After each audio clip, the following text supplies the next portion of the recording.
Gemini, hi, welcome to Mr. Queen PH. So this is an astrology reading. Mars entering the sign of Aries. So ngayon niyang April 10 hanggang May 18, 2026.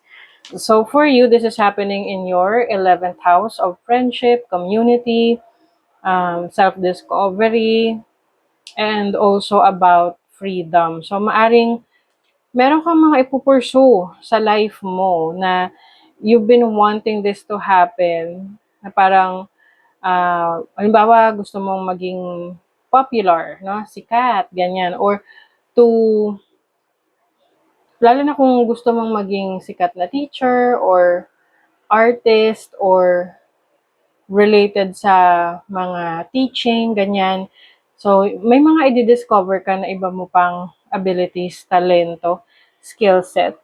So, you are going to take action sa mga goals mo. Kahit na may mga challenges for you, you will definitely overcome this kasi makakahanap ka ng solusyon.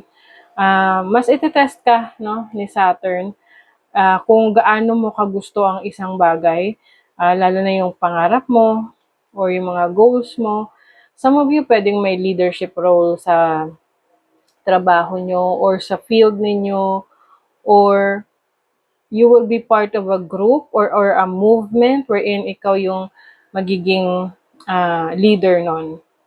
Now, meron din tong positive aspect sa ninth house mo, which is about higher learning. So, yung iba sa inyo may pagkakataon na makapag-aral, mas mapalawak nyo pa yung knowledge nyo, and also traveling opportunities din.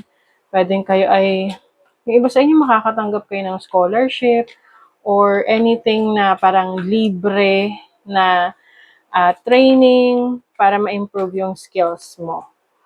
You have the Queen of Swords energy, that is your energy, the Queen of Cups, the Two of Wands. So I see opportunities in your career, o kaya naman kung kayo ay nasa creative na field, you will be more creative as well.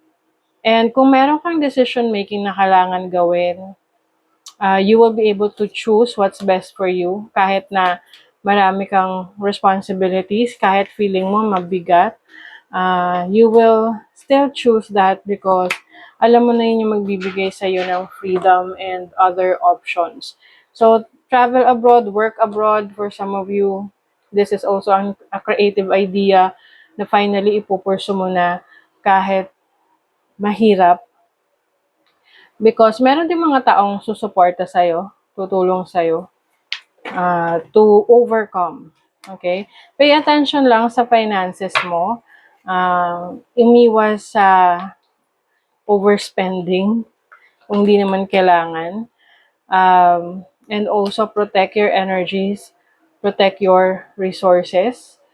Na yes, we can help others, but not to the point na wala nang matitira sa'yo. Parang ganon. So, yeah. That is your reading, Gemini. Thank you so much. See you again.